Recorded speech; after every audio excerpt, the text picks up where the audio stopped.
From the heart of Central Florida, you're listening to the most electrifying show in media, A Neighbor's Choice. And I'm your host, your neighbor, David Gronowski. So glad to be with you once again across the Sunshine State. We're coming to you live on FM and AM.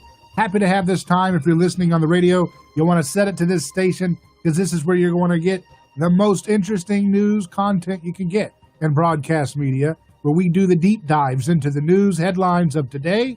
We look at the economic situation. We look at the political situation. We look at the ethical situation. We also get into science, innovation, technology, and the whole nine yards, even arts and entertainment. We get the full picture of what our lives are really about instead of just focusing on such narrow divides like we have in Washington, D.C., where it's all about who's going to get how much loot from the American taxpayer and how many trillions of dollars are we going to print. Are we going to print 10 trillion or 11 trillion? And that's the big debate that you see in so much of the old media conversation. On our show, we're the tip of the spear for a new kind of conversation in which we can solve problems neighbor to neighbor. That's a win-win outlook, not a tear-down, zero-sum approach. We see a lot of different headlines right now that look scary. It's sad. People, there was a person who was shot recently over in the Portland area for protests going on, and appears it was a guy that shot him was named 100% Antifa is what his name goes by or something. And it's just disturbing to see that we continue to lose the ability to disagree in a way that doesn't turn into violence. That when you have to use violence, that means you've lost the argument. And that's the case. It always is that case. When you have to use violence, you've lost the argument. And the media has continued to try to create this false reality that we are being governed by a literal Hitlerian figure himself in Donald Trump. And that is not a sustainable fake news bubble to build, because there are a lot of folks who have had a lot of hard times with the political response to this new virus, where they've been at their wits' end to find jobs, to find work, to find social belonging and community, and they find it very easy to fall into the false song of some radical justice affirming group that really doesn't know the first thing about justice, because justice does not come through sacrificial bloodshed. Karl Marx was a cheap imitator of Jesus.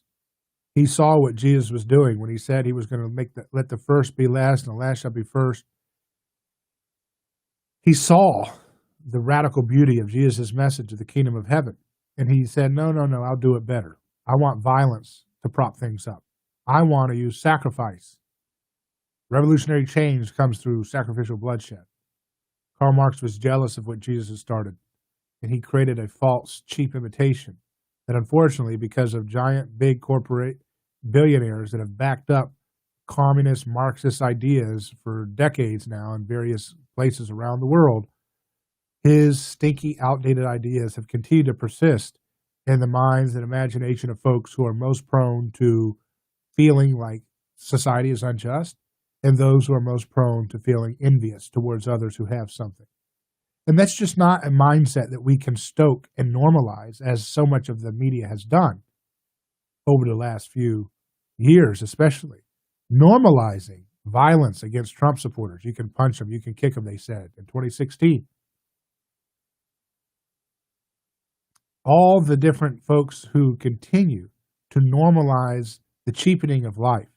Look, I can disagree with 1,000 different things about Trump and his brand. I can do that all day long. But I'm not going to normalize. Why in the world would I normalize using violent intimidation tactics against his supporters? Who in the world would do that? Someone who's lost the argument. Someone who wants to have primal return of tribalistic violence. That is not the solution. And we as a society, regardless of what your views are on the details of things, we have to all come together and reject that thing and understand that the media can try as they might to hide the origins of so much of this normalization of violence, but most of it is laid right at their feet. And also it's laid at the feet of our government monopoly school system, which continues to create a kind of prison-like atmosphere for kids who go to their schools, in which kids are taught that you have to pick a tribe, tribal identity, and you got to think like them and dress like them, laugh at the same jokes, and that it's basically like a practice for prison.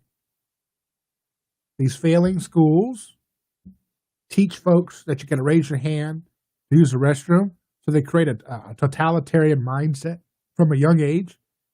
Why should you have to ask someone who's, that you're forced to go into at a young age? You got to go to school, and you get this cookie cutter education where you get 50 minutes for every type of subject. What if you're really, really good at subject A, B, and C, and you need to go wild and unleashing deep dive studies of that so that you can get what public school teaches at high school level? You can get that at elementary level if you could develop your skill sets in a field that interests you like that. You can't do that in cookie cutter schooling. You can't learn history and cookie cutter schooling history. You can't learn real science and cutting edge research and critical thinking skills. It's very difficult to learn that stuff. And it doesn't matter how many amazing rock star public school teachers there are, and there are plenty. You cannot fix a fundamentally broken system. We have to have choice. We have to have opportunity for folks to choose where they want to send their school and where they're going to use their dollars accordingly. And it shouldn't be managed by government. It should be out of the way of the government and allow folks to really take charge of their education for their kids. But it's the media and it's our government monopoly school system which has created this environment in which it has normalized tribalism and petty, vulgar, coercive type tactics to have your way in terms of a political disagreement. Louis Salvadi, someone online, shared this point that I thought was very well said. Says Rand Paul is the best senator in the U.S. and he's constantly attacked by the tolerant left. This despite Paul spending his entire career being against the war on drugs, against the wars in the Middle East, against the corporate welfare and bailouts, against the mass surveillance state, against police militarization, an advocate for criminal justice reform, an advocate for keeping government out of people's bedrooms. When the left can't even restrain themselves from physical violence against a senator like this, how are they open to any kind of dialogue? How do they expect to convince the moderates? I mean, this is a perfect summation of the point I'm making, which is we cannot just act like, oh, well, both sides are equally violent. No, that's not the case. Now, do both sides promote lawless, violent, illegitimate laws in government? Yes. And so in that case, yes, there's equal blame in some sense on a lot of the different mundane forms of governmental bureaucratic overreach and the overcriminalization of everything we can do in our society. But as it pertains to normalizing the dehumanization of people who do not share your dogmatic views about how you believe you can best tell other people how to live their lives by force, that is clearly coming from a lopsided direction. And that is folks who have a problem with differentiation. They have a problem with boundaries. They have a problem with hierarchy. They have a problem with merit. They have a problem with respect for different folks, different roles, different ideas, different property, different investments, they just want to make everything like a control freak, controlled by one size fits all busybody bureaucrats that they hope they will be in charge of. They don't care about allowing diversity of business, diversity of success, diversity of how you want to pay your workers. All these things should be left to freedom. They don't want freedom to succeed. So even when Rand Paul, a senator, is doing more to help in the case of, let's say, Antifa and Black Lives Matter, Rand Paul is doing more to fight fascism than Antifa losers ever did in their life. And by Antifa losers, I mean the folks who are putting on these Foot Clan soldier costumes from Ninja Turtles cartoons and going around and bullying people that can't bully or can't fight back. Senator Rand Paul has done more in one day of his life to fight against fascism than these clowns ever did in their attacks against grandmas and innocent people who have done nothing to do with the cases they say they're involved with protesting. Senator Paul has done more in one day of his life than any of the folks who say they're representing Black Lives Matter in stopping the persecution of Black lives and wars in the Middle East, the war on drugs, the mass surveillance, the police militarization, the long, arduous sentences, and all the other ways that people of color, just like all human beings, have been persecuted by an out-of-control, lawless government. And still, this maddened crowd that knows not what they're doing wants to threaten this man's life. This is a case in which all Americans of tolerance, of sophistication, of intelligence, of maturity, of any kind of decency, we all unite together and we say, not going to happen. You're not going to normalize bullying. You're not going to normalize mobbing people who've done more in their life than you have in the things you're saying you're for. We'll be back in just a moment, live on A Neighbor's Choice. I'm David Gornosky. Stay tuned.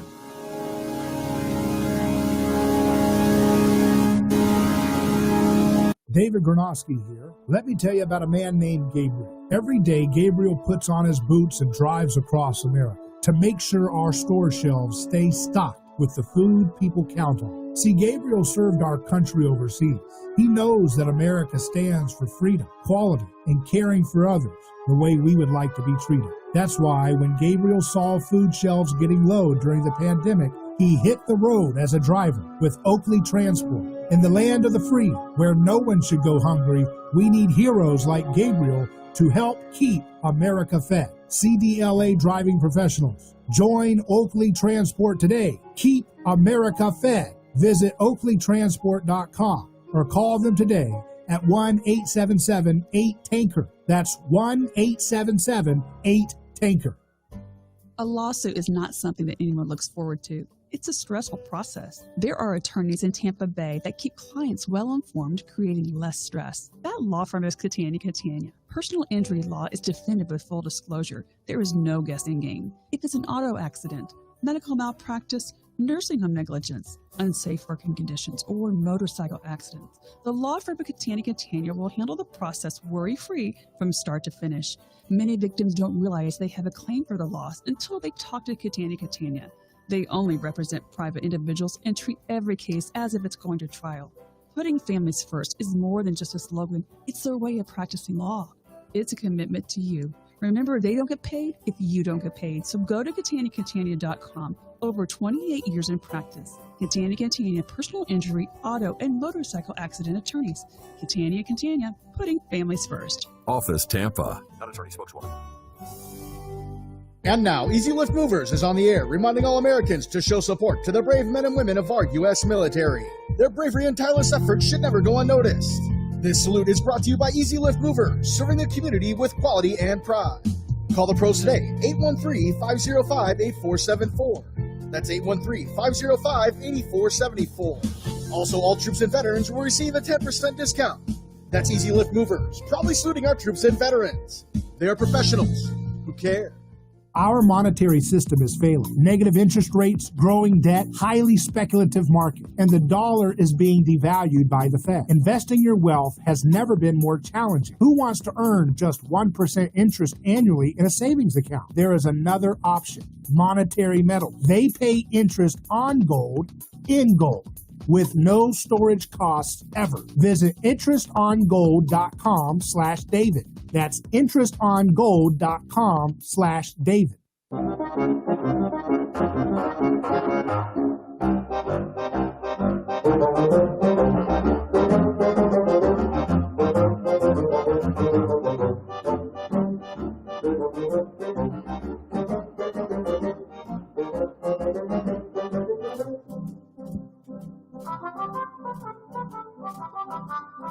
A Neighbor's Choice returns David Gronowski is your host here. You can call in at 727-587-1040. That's 727-587-1040. If you had like to comment about what we're talking about, which is our country's search for justice. A comment here by Matt Visor. He's quoting Joe Biden. Joe Biden says, he may believe mouthing the words law and order makes him strong, but his failure to call on his own supporters to stop acting as an armed militia in this country shows you how weak he is.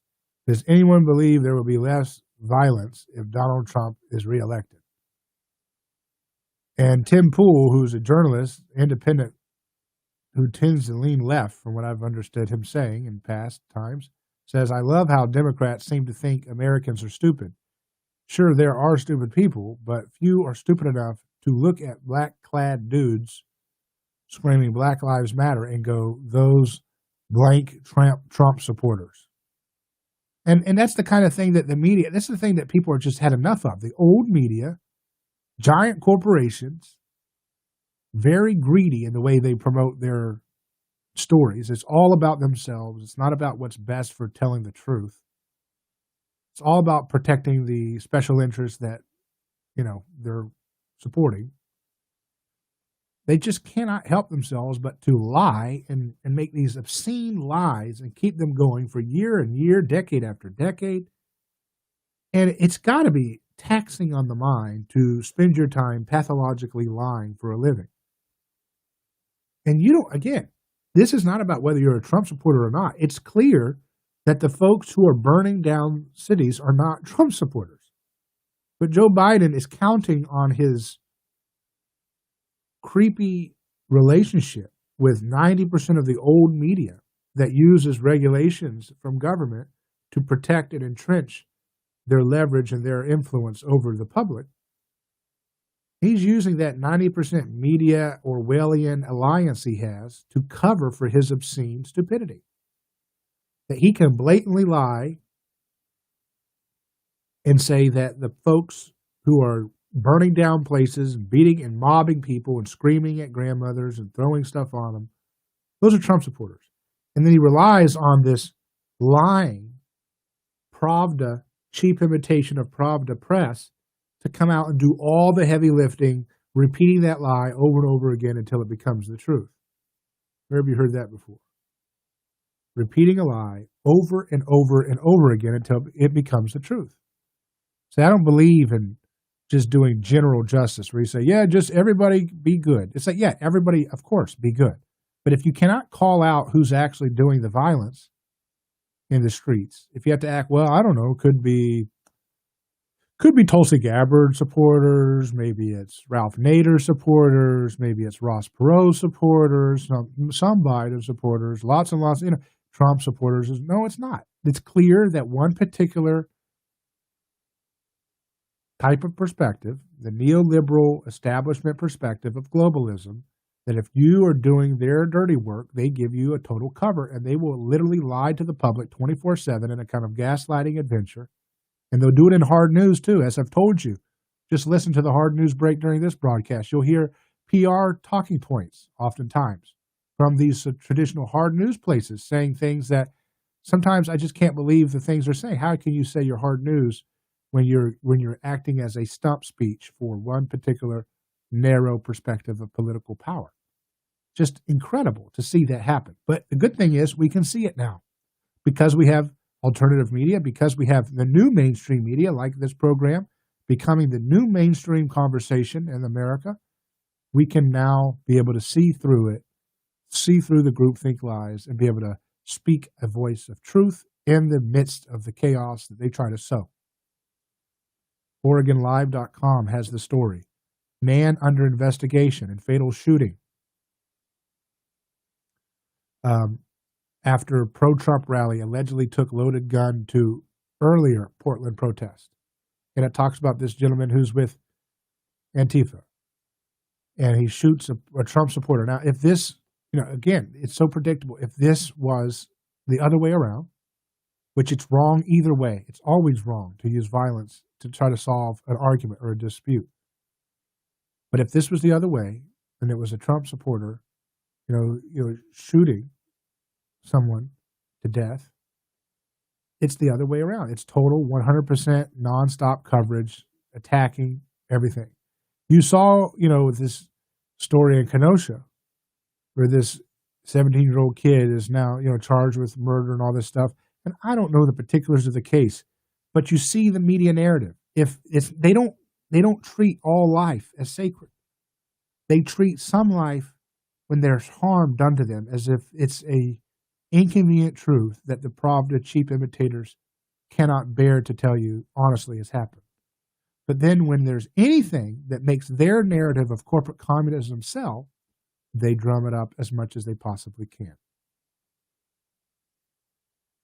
You can't have a civilized society when the media is dehumanizing millions and millions and millions, the vast majority of the public who does not agree with their insane ideas. I call it corporate communism or McWoke because there's nothing authentic about it. Remember the old saying, the revolution will not be televised? Well, they've got all the TV guys on board with their revolution, so it's certainly not the real revolution, is it? This McWoke corporate communism that makes obscene corporate profits for a few, communist scraps thrown on the ground for the rest of us to pick up. That's what you see here. It's embodied by folks like Kamala Harris, who tries to thread the needle between being part of the establishment but also giving more lip service to the kind of populist socialist proposals that have become the kind of base red meat ideas for the left-wing ideological group. It's the worst of both worlds. It's corporate obscene profits for a few corporations like Amazon and folks that make friends with and donate to these ideological groups. And then they cripple small businesses, driving more profit into the few. And then they say, hey, we've got an unjust society. We've got an unjust society. We need to fix it. I know what to do. Let's tax the middle class more. Let's regulate small businesses more. And we'll give more and more and more profits to the few corporations that are still around. And then, with whatever's left over, we'll throw some crumbs to the masses who we've impoverished on behalf of giant corporations. That's how communism has always been funded. Go look at the Soviet Union. Big multinational corporations had a big hand in the development of that country's industry. And we see that to this day. We see an alliance between corporate, giant multinational corporations that are greedy as can be, and they fund these organizations. Like we saw with Senator Rand Paul, he said a lot of the folks that were attacking that night in the D.C. area, as folks were leaving the RNC convention, attacking people like himself and his wife, these people were most likely being funded by corporate communists, like I told you. Obscene corporate profiteers trying to eliminate competition, and they fund their folks on the ground to enforce threatening to get everybody else to shut up and go along with their bad ideas. Not going to happen. Be back in a moment, live on A Neighbor's Choice. Ronald Reagan would turn over in his grave if he saw what's going on today. Crazy things are happening. You cannot be afraid. You've got to stand up for what you believe is right. But one thing is for sure. You can't trust anybody. For talk, news, and information, you can count on us. Enough is enough. I mean, I almost blew a gasket. Good for the country. I know what I'm talking about. A lot of wackos out there. Your connection to talk about it. The all-new News Talk 1040, WHP. Joe Biden condemning violence at protests after police shootings and criticizing President Trump's response to the unrest. Fires are burning, and we have a president who fans the flames rather than fighting the flames. Despite the Wisconsin governor's request for the president to stay away from Kenosha, White House Press Secretary Kayleigh McEnany says the president will meet police in that city tomorrow. President Trump will visit Kenosha, Wisconsin tomorrow. This president will show up. He will go to cities where Americans are hurting. Protests taking place in Kenosha following the police shooting of Jacob Blake. The white St. Louis couple charged for waving guns during a Black Lives Matter protest outside of their St. Louis home in June made their first court appearance today on felony charges. Mark and Patricia McCloskey were in court. They did not enter a plea. Liberty University has announced an independent investigation into school operations during Jerry Falwell Jr.'s tenure. He resigned last week as president of the university following a sex scandal. Dave Packer, ABC News.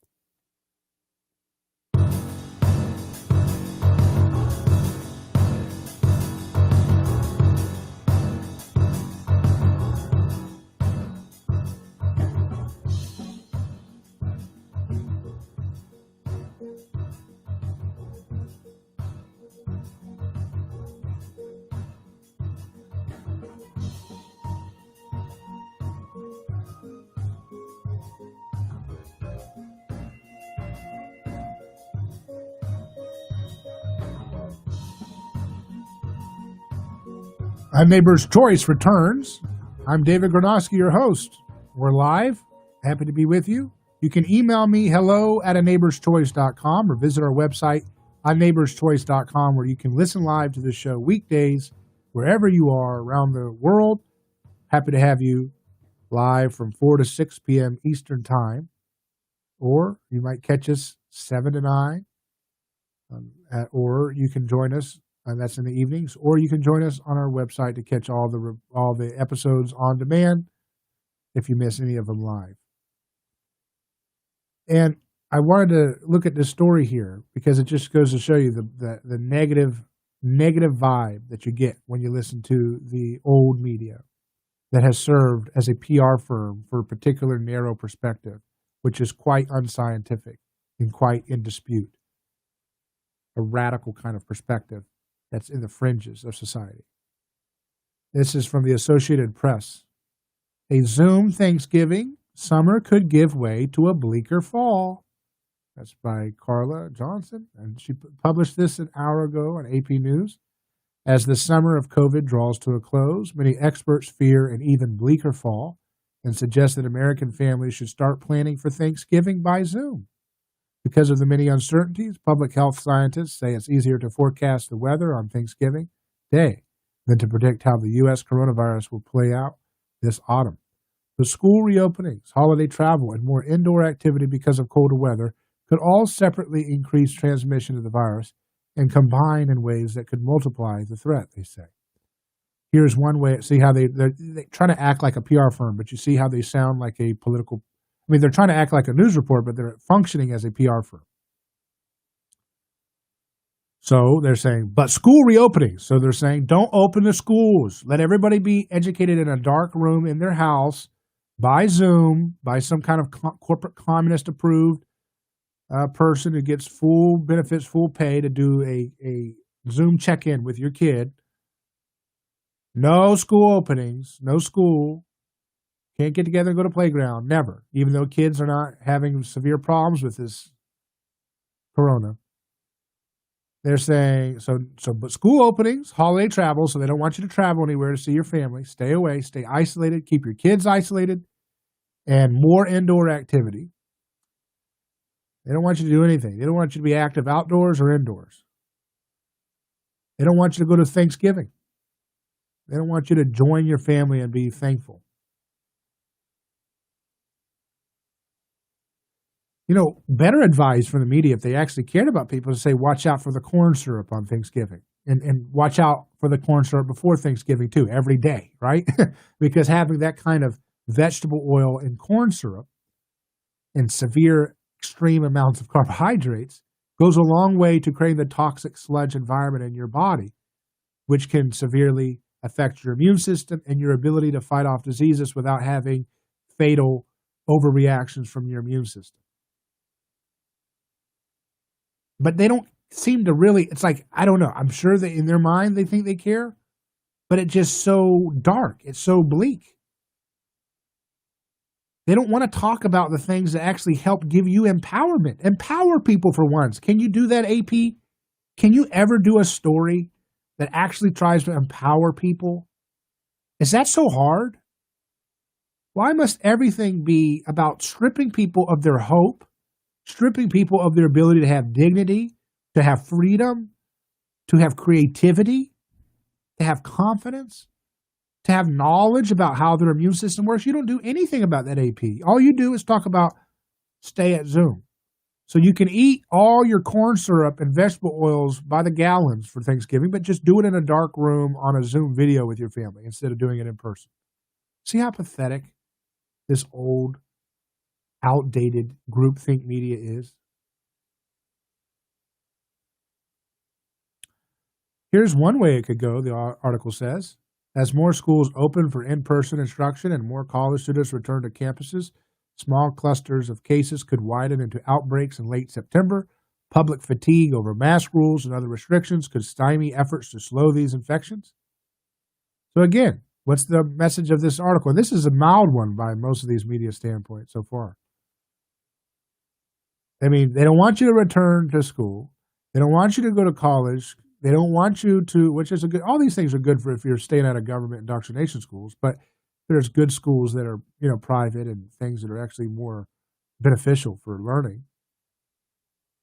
They don't want you to do anything. They say public fatigue over mask rules. So they want you to always obey mask rules, government mandates for masks.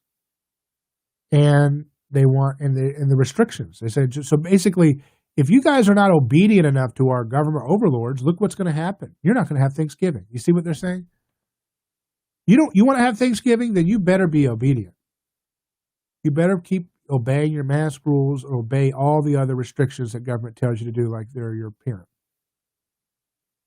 Or else you're not going to have Thanksgiving. These people act like a PR firm for government. It's just like living in a communist type country, isn't it?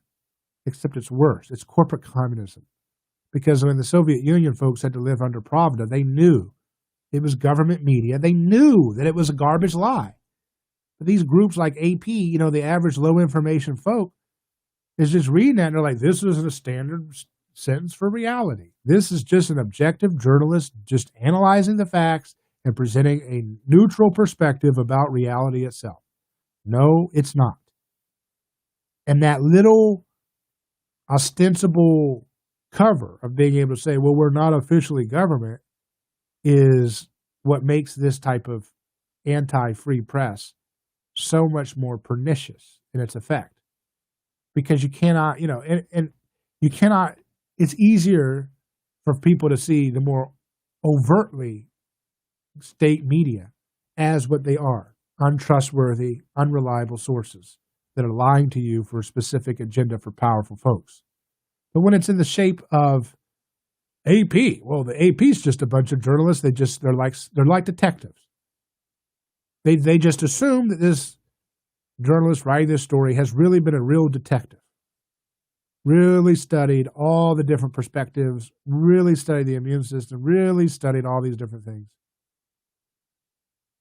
So let's continue here. A few weeks later, widening outbreaks could start to strain hospitals. If a bad flu season peaks in October, as happened in 2009, the pressure on the healthcare system could result in higher daily death tolls from the coronavirus. Dr. Robert Redfield, director of the Centers for Disease Control and Prevention, has said that scenario is his biggest fear. One certainty is that the virus will still be around, said Gerard Nemi, a disease modeling expert at Iowa State University. We will not have a vaccine yet, and we will not have enough infected individuals for herd immunity to be helpful, he said. So what's disturbing about this is, so they wanted to stop the spread. That's the first thing, where they had to physically stop the economy by force, physically stop you from going to a playground, physically stop you from going out to a nature park or far away from everybody else. Crippling this economy like no one's ever seen before. And then they make another excuse. Now we have to just stay, everybody isolated in total immune compromising situations of being away from exposure to people and exposure to social experiences. We have to do that until the virus has a cure. And then people are like, okay, well, we found some therapeutics. They're generic. They cost a penny. It'll be great. And they say, no. Media says, no. Is that patented? Is that a new drug that's patented with obscene billions and billions of profit? Then get it out of my face. And that's why you have to commend Trump, because at least Trump, all these other politicians and presidents and so forth, they just go with the status quo. at least Trump at this point has said, hey, why don't you try hydroxychloroquine? Why don't you try a Z-Pak? And to the degree that those things are working or not, that's up to the doctors who've been trying them. But the fact is, if you had any other president, Bush, Romney, Rubio, any of these folks, they wouldn't have said that. They would stay on script like a good yes man for the establishment. And the script is nothing will work unless it's a patented drug. That's why that remdesivir or whatever has gotten so much more positive press, because it's still under patent. That's how they like things.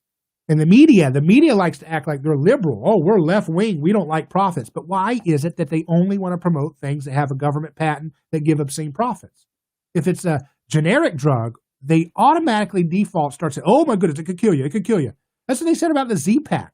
Z-Pak's one of the most prescribed antibiotics in the world and in America for all kinds of common things.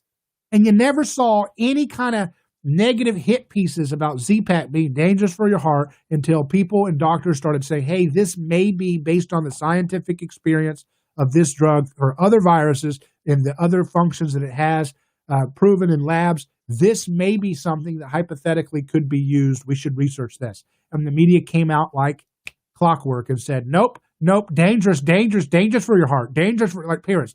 This is dangerous for your heart, dangerous for your heart. Your doctors are prescribing Z-Pak all the time for small, pneumonia, or little infections or little tiny things, all kinds of stuff.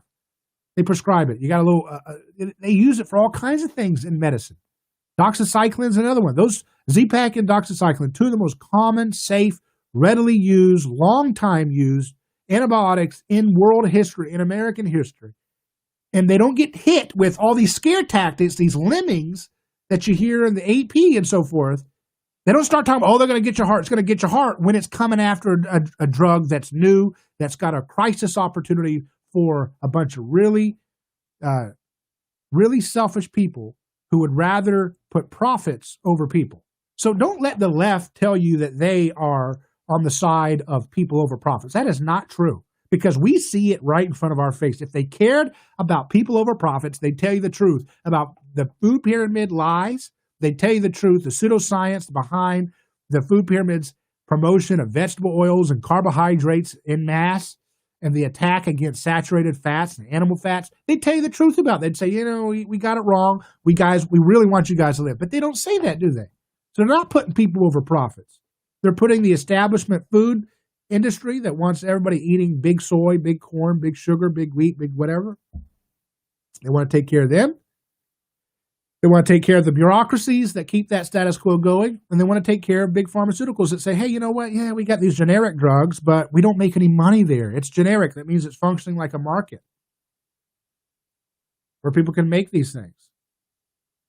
And so because they don't have a legalized monopoly granted by government for the production and distribution of things like Z-Pak and hydroxychloroquine and doxycycline, you can't hear anything about it. Can't hear anything about it. But don't let people tell you that they're for people over profits. It's the opposite. And they don't tell you that your immune system needs sunshine. It needs to be around people, because otherwise, you're not going to have an active immune system to deal with we get the microbiome and the amount of viruses that our bodies are constantly engaging on a small level all over our lives is incredible. And that's essential for a healthy immune system. Isolation is a killer for the immune system. Having negative media like the AP and everybody else in that little circle act like is a downer for people's health. And they're not based on science. They're based on pseudoscience. They're based on fear-mongering. They're based on bigoted political ideology. They want to use this awful situation as a weapon for them to get politics, to get power. And we have to say, enough is enough. You're not going to destroy our lives in perpetuity until you, like whiny brats, get what you want. Your days of intimidating people are over. You're not going to have the opportunity to just lie to us because a new kind of media is coming.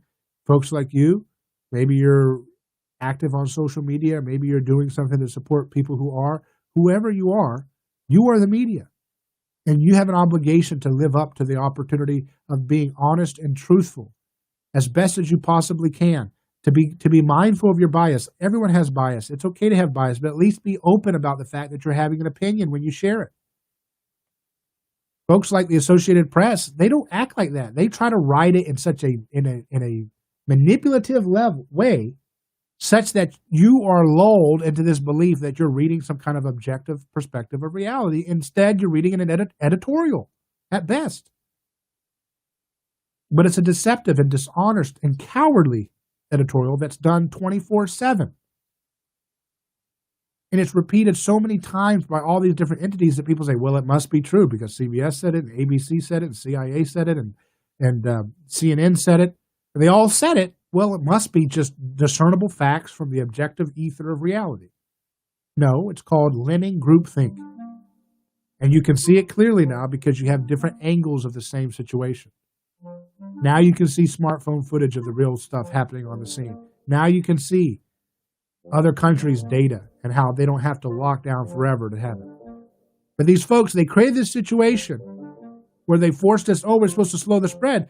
But if you slow it, and if you keep everybody isolated, then you cannot develop herd immunity fast enough. And then when the fall comes back, and if this thing comes back stronger, then there won't be a level of herd immunity developed that would be better for the well-being of everybody, especially those who are most prone to immunocompromisation. You see how these folks who think they are better than you, that they think they know better for you than you know for yourself and your family, their ideas backfire. Their ideas backfire in awful and tremendous and terrible ways. It's because they don't have skin in the game. It's because they don't have to reap the consequences of the terrible ideas that they prop up on behalf of monopoly governance.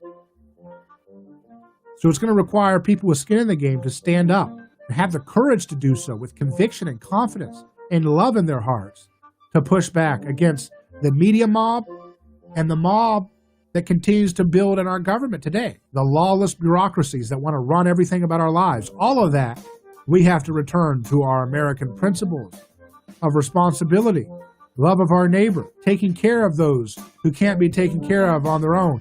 We have to roll up the sleeves and be the kind of service that we have asked government to do, but they have failed to do. And now we have to come back and fill in the gap for our neighbors. They depend on it. I'm David Gronowski. You're listening to A Neighbor's Choice. We'll be back in just a moment. Stay tuned.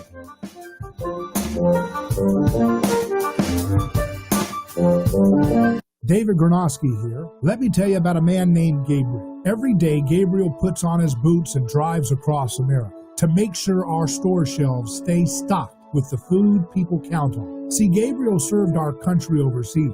He knows that America stands for freedom, quality, and caring for others the way we would like to be treated. That's why when Gabriel saw food shelves getting low during the pandemic, he hit the road as a driver with Oakley Transport. In the land of the free, where no one should go hungry, we need heroes like Gabriel to help keep America fed. CDLA driving professionals. Join Oakley Transport today. Keep America fed. Visit oakleytransport.com or call them today at 1-877-8-TANKER. That's 1-877-8-TANKER.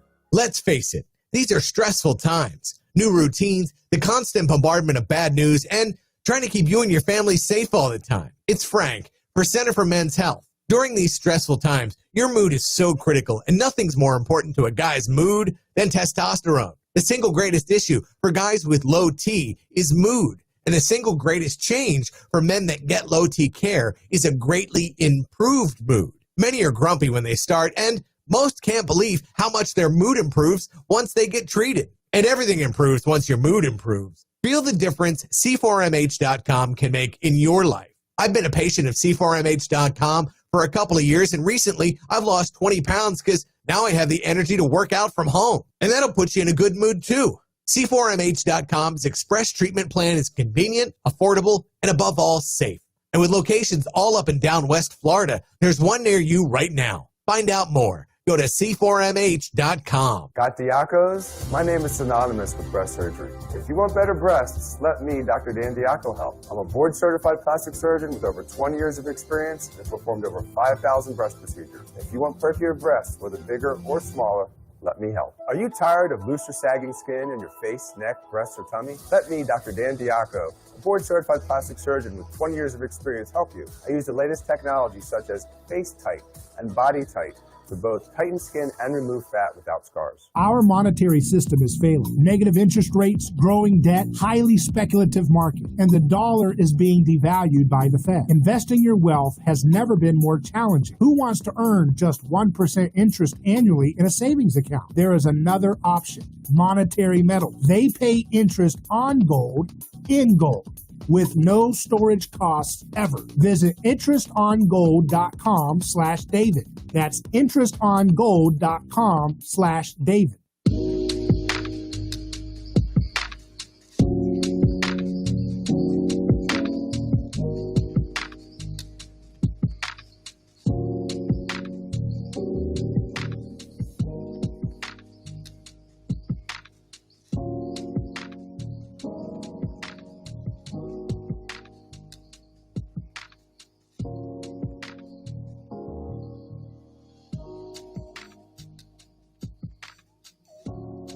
Hello, David Gornosky here. You're listening to A Neighbor's Choice. Michael Gibson, who's a writer and the founder of the 1517 Fund, he'll be joining us in the next hour. You don't want to miss it, where we're going to hear about some exciting investment developments in the space of innovation that he's in the space of radical technologies to make our lives better. I always like hearing about the world of innovation because that's where things become win-win. In the world of the state, which so much of our youth have been pushed from day one of their childhood to believe as the centerpiece of their life, to make everything function. In that world, it's just zero sum. It's you take from some and you give to somebody else. There's no creation. There's no wealth creation. It's just distributing some to another.